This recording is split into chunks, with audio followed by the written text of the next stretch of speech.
Hello everyone, my name is Neha and welcome to the fifth lecture on electronic circuits. In this lecture, we're going to learn about thyristors. These are the four different types of thyristor, and in this particular lecture, we'll be seeing diodes and SCRs and their characteristics. So the thyristor family, it consists of all these four devices. Diodes, which stands for diode alternating current. SCR is the silicon control rectifier. Triac is triode for alternating currents, and UJTs, which is basically unijunction transistors. So these are used for high power switching application. They operate only in switching mode where they act like either an open switch or a closed switch. And there are many applications where they can be used. For example, they can be used in the lighting systems. They can be used in the heaters, in welding machines, in battery chargers, DC/AC motor, speed controls, in voltage regulation. Also they can be used. So there are a variety of applications where these thyristors can be used, and they are very beneficial. So we're going to start with diodes. Diodes is a three-layer, two-junction semiconductor device which has only two leads, and diode can conduct in either direction, and that's why its name is bidirectional diode thyristor. And diode can be used in conjunction with the triacs. Triacs, as I said before, is one of the thyristors. So along with that, when you use the diode, then it provides the symmetrical triggering. Now, we're going to see the construction of the diode and schematic symbol and the characteristics between the current and the voltage. So this is the construction of the diode, which has three layers. P layer, N layer, and then again this P layers, and then it has two junctions. So here this is called your first junction and this is called your junction 2. So in the first junction you see that P layer and N layer are meeting, and same here, N and P layers are meeting, and this is the symbol for diode. And as you see in this particular symbol, that it looks like a diode, two diode connected in this way. So for example, if you're providing the positive voltage from up to bottom, then this particular diode will be turned on because this is positive and this is negative. Whereas if you provide positive voltage here and negative voltage here, then the current flow will be in the up direction, and then this diode will be turned on. So this is the symbol for the diode, and you see that it can conduct in either of the direction, and that's why it is called bidirection diode device. On the right, you see the current and the voltage waveform, and you see these terms plus VBO, negative VBO, negative IH, negative H. And then you have this current, forward current and the negative current, and this is the forward voltage and reverse voltage, or you can say the negative voltage. Whereas this VBO basically stands for breakdown voltage. So this is the positive breakdown voltage, and this is the negative breakdown voltage. And this IH stands for holding current. This is the negative holding current, and this is the positive holding current. So diode doesn't conduct until the breakdown voltage is reached on either of the polarity. And this high IH you see is basically defined as the minimum amount of current which is required to hold the diode in the conduction state. So once this current is reached, minimum amount of current is reached, then your diode will basically go into the conduction mode. And same here, when you reach to the negative holding current, minimum negative holding current, then after that the diode will conduct in the reverse direction. Okay, so through this curve we see that as you increase the breakdown voltage, so for example, voltage is increased in the positive direction. So once this breakdown voltage is reached, then the curve will move this way, and then current will shoot up, and then your diode will start conducting. So this diode, it helps in providing sharp trigger current pulse, which can be used to turn on another thyristor, for example your triac, and that's why as I said before, that diode can be used in conjunction with the triac. So this trigger voltage can be utilized to turn on another thyristor. Now the next thyristor which we are going to see, and which is very important, is the silicon controlled rectifier. And silicon controlled rectifier is a 4-layer PNPN device, and this has 3 leads. It has anode, gate and cathode. We are going to see the construction diagram and schematic in the next slide. So this SCR, it remains in non-conducting mode even if forward bias voltage is provided, until unless a breakover voltage is reached. So like previously I showed you that a breakover voltage has to be reached in order to make the diode into conduction mode. Similar to that in SCR, it will be in a non-conducting mode unless the breakover voltage is reached. So once that breakover voltage is reached, then SCR conducts and the voltage drop decreases sharply, and the breakover voltage can be controlled by changing the level of the gate leads, and that we are going to see in the next slide. So let's quickly read here. The gate current in the SCR controls the forward breakover voltage, and once an SCR is turned on, the gate loses all the control. The only way to turn off the SCR is to reduce the anode current below the holding current. So if you want to turn off the SCR, then you will have to reduce the anode current below the holding current. So I'm going to move on to the next slides to see how the construction looks like, and from where the anode current is flowing and what is this holding current. Okay, so this is the construction of the construction of the SCR. And as I said before, that it is a 4-layer device, so that's why you see PN, and then you have these 3 terminals, anode and gate and this cathode. So if you see, there are 3 junctions in this particular type of thyristors. This is first junction, second and the third. Okay, and this is the symbol for thyristor. That's how it looks like. If you remove the gate, then it looks like a diode. So the difference between the diode and the SCR in the symbol is that there is a gate over here. Okay, so when you have a gate, then it is a SCR.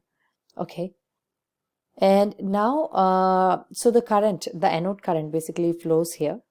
This is the anode. Okay, and the gate current goes from here. Okay, now let's move on to the next slide to see the characteristics of an SCR.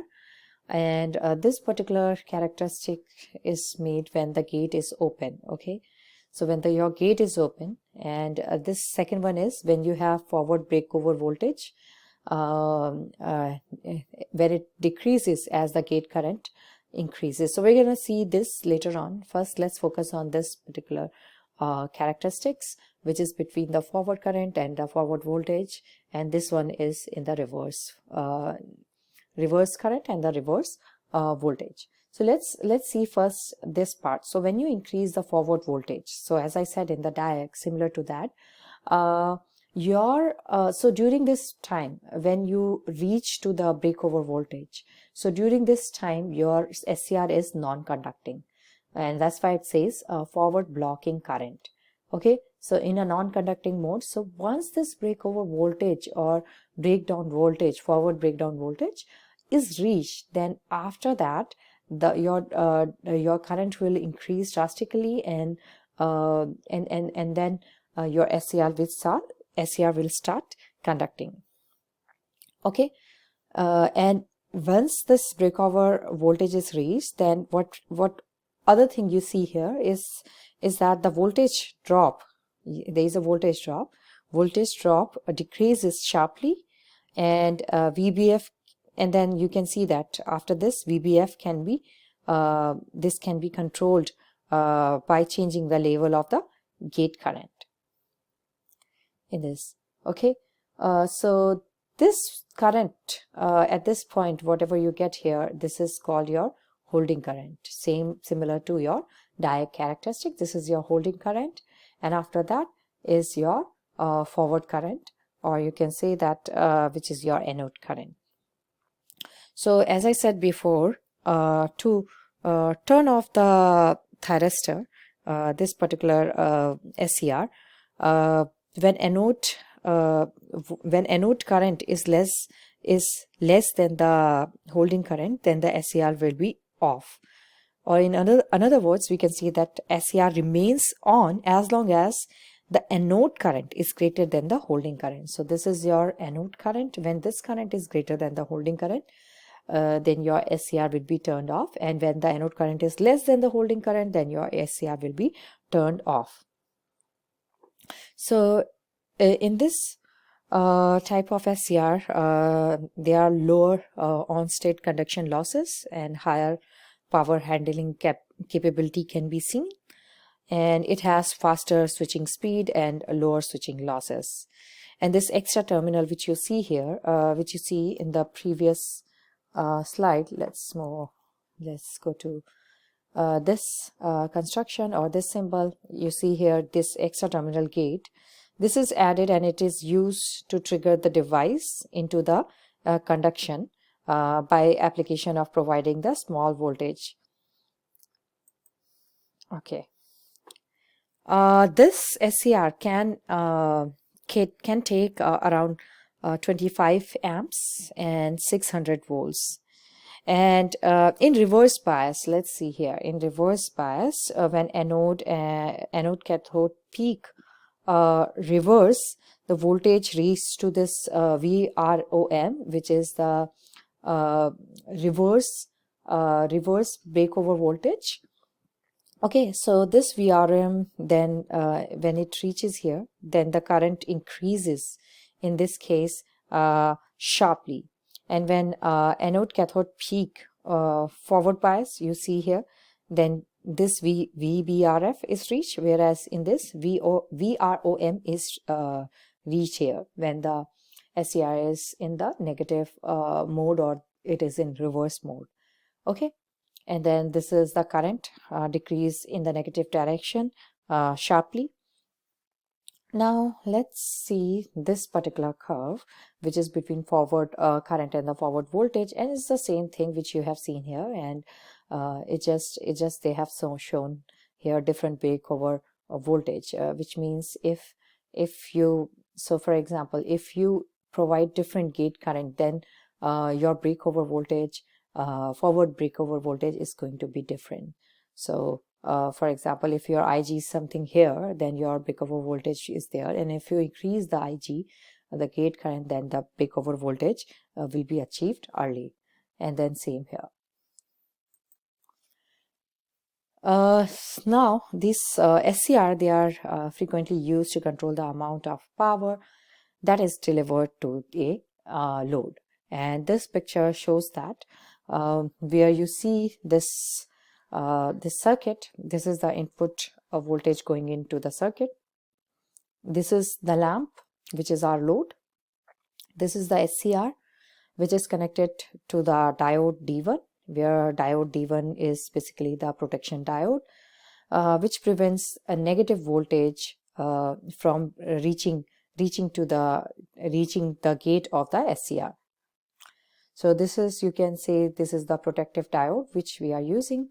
And then you have this two resistance. First is the R1, which is the current limiting resistance, and then R2 is the adjust firing point of SCR. So if you adjust this, if you move this point to up and down in this R2, then different conduction angles can be obtained for SCR. So for example, if this is moved up, that means we are utilizing a really less resistance of R2, and so in that case the SCR can be turned on early, and if this is at the bottom, or at the bottom here, somewhere here, then the resistance will be very high and the conduction angle is going to be small. So we can say that this moving this wiper, we can say, upward, then it will increase the amount of positive voltage applied to the gate of the silicon controlled rectifier. And if it is moved up, then what will happen? Then if you think logically, then since the current amount of current will be increased, so the glow on this lamp will be bright. It will bright more in that case.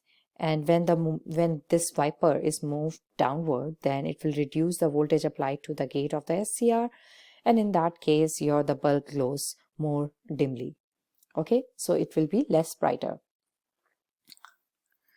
Now let's see different waveforms for R2.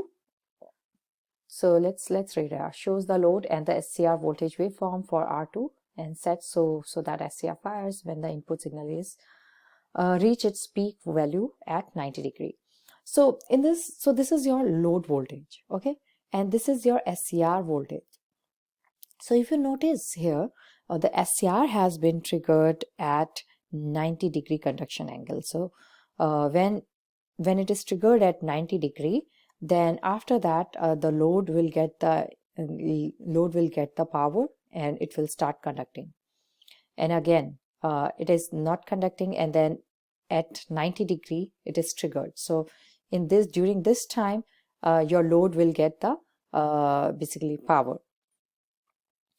Okay, and then this is so on. So this is one of the conduction angle which is obtained at 90 degree. And what does it mean? So if you go to the previous slide, at 90 degree, when the conduction angle is 90 degree, that means your wiper is at the center.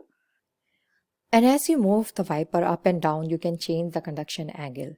And this basically feature we can utilize to control the motor or change the firing angle. So for this particular application, we are dimming or we are brightening the lamp by changing the conduction angle here. And that's what it is written here. At 90 degree, this much power is given to the load, and at a 45 degree conduction angle, you are getting this much load voltage. And at 0 angle, you're giving the full load voltage to the load connected. So in this case we have our lamp will be getting the full load voltage, so it will be bright in this particular case. Now this is another circuit which is the RC phase shift network has been given here. This is the RC phase shift it is forming. And in this RC phase shift network, you see the SCR is connected to the lamp, and then this is the same thing, a diode is connected. And in this, as you can see, when the resistance is adjusted to the high value, then your conduction angle will be greater. Okay, and this is your load voltage which is given to the load. And when your R is adjusted at the middle, then you will get this type of waveform. And when you have resistance adjusted to its minimum value, then you will get a waveform like this. Okay, you are giving maximum power to the load. So this was the SCRs and their characteristics, and we saw through the circuit how we can change the different conduction angle, and this is you're going to see in the lab also. So that's all for today. Thank you so much for watching.